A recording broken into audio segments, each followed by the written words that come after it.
remercier le président du FASO, remercier le gouvernement du FASO pour avoir aidé notre pays à sortir d'une crise difficile.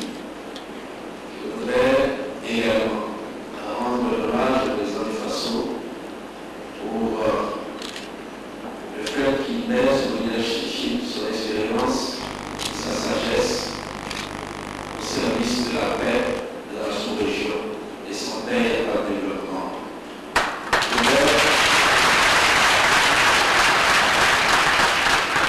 Je voudrais également remercier le directeur général du Bureau international du travail pour cette heureuse initiative opportune du Pacte mondial de l'emploi.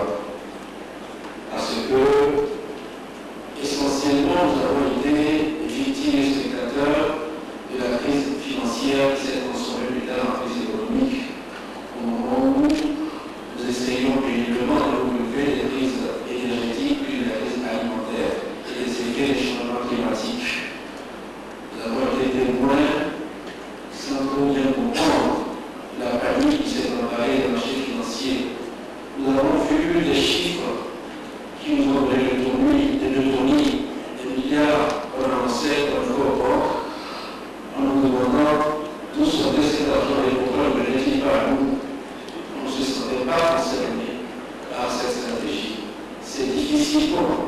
Et à force d'assistance, de persévérance, que l'Afrique a fini par associer aux réflexions qui devaient aboutir à la résolution ou aux solutions de cette crise.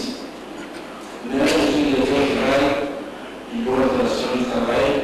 Quand vous parlez de l'emploi, nous sommes concernés. Quand vous parlez de l'emploi décent, nous sommes concernés.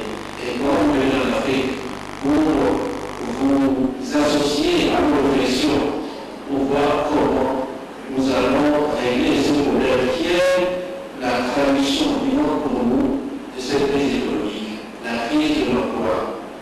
Parce que nos problèmes priorité sont d'abord la santé et l'éducation, c'est la base de l'emploi. Nos préoccupations, c'est d'abord les revenus. Parfois, on est surpris d'apprendre dans les statistiques que tel pays a une croissance très élevée. Parce que nous ne voyons pas cette traduction dans la réduction du chômage. Nous sommes beaucoup plus interpellés par le chômage des jeunes, des jeunes diplômés, parce qu'il y a une adéquation des formations et la demande et l'offre de travail. Donc, à bord de l'Afrique, à la résolution de cette crise, je pense qu'elle peut se faire à travers la résolution du problème de l'emploi et de l'emploi décent, parce que sur notre continent, la dignité peut encore dire quelque chose. Les problèmes d'auto-emploi, de micro-entreprises qui sont une des questions essentielles de ce colloque nous intéresse également. Je voudrais renouveler à tous la reconnaissance et vous dire que nous attendons beaucoup des fruits de ce colloque et de ce travail.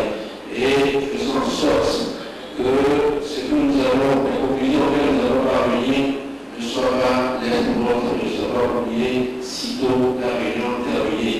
En disant cela, je rappelle à nous-mêmes, les dirigeants, parce que la volonté politique est à la base de beaucoup de choses. Merci encore une fois pour cette initiative et merci à tous.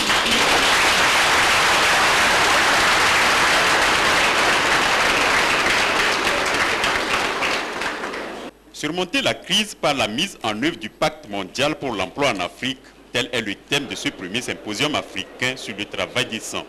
Une rencontre qui intervient 5 ans après le premier sommet extraordinaire des chefs d'État et de gouvernement de l'Union africaine, tenu en septembre 2004 dans la capitale burkinabé, avec pour objet de promouvoir l'emploi et de lutter plus efficacement contre la pauvreté sur le continent. Certes, les mêmes ambitions animent encore les dirigeants africains, mais comme l'a souligné le président de la République, Faure Issozimna Gnassingbé, le contexte a évolué négativement. Cet environnement a eu des effets dévastateurs sur le monde des travailleurs. Foisonnement des emplois précaires, licenciements, sous-emploi, recul des activités génératrices d'emploi, le chômage et la diminution drastique des salaires. Les grèves, les revendications salariales et les tensions sociales qui mettent en péril la stabilité dans plusieurs pays à travers le monde est la manifestation visible du malaise qui s'empare du monde du travail. La tribune de Ouagadougou a offert l'opportunité aux dirigeants politiques et syndicaux de plaider en faveur du travail décent pour tous. La réalisation de ce vœu passe, selon les intervenants, par un dialogue social permanent entre les employés, les employeurs et les gouvernants. L'expérience togolaise, qui s'est inspirée des principes de l'Organisation internationale du travail, a montré que le dialogue social et la pratique de tripartisme entre gouvernants, représentants des organisations de travailleurs et des employeurs, constituent des solutions appropriées pour surmonter les moments difficiles en assurant la cohésion sociale et le respect de la primauté du droit.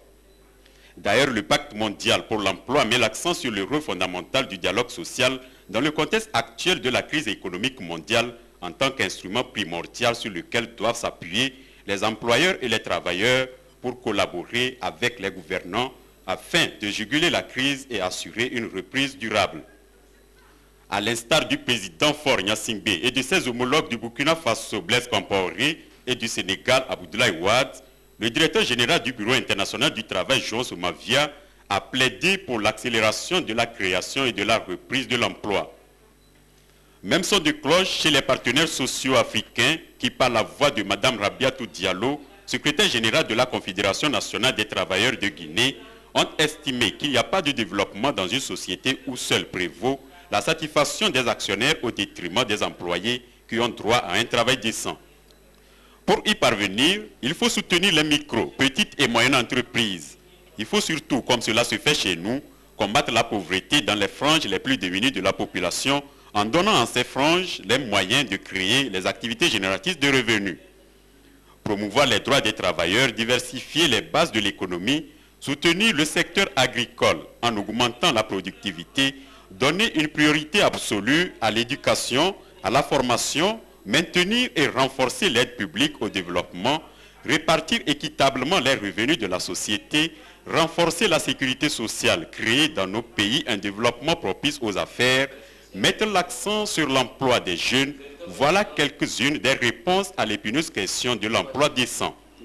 L'emploi décent étant perçu comme un élément essentiel de la dignité humaine, car permettant à l'homme et à la femme de s'affranchir et de contribuer au maintien de la stabilité sociale.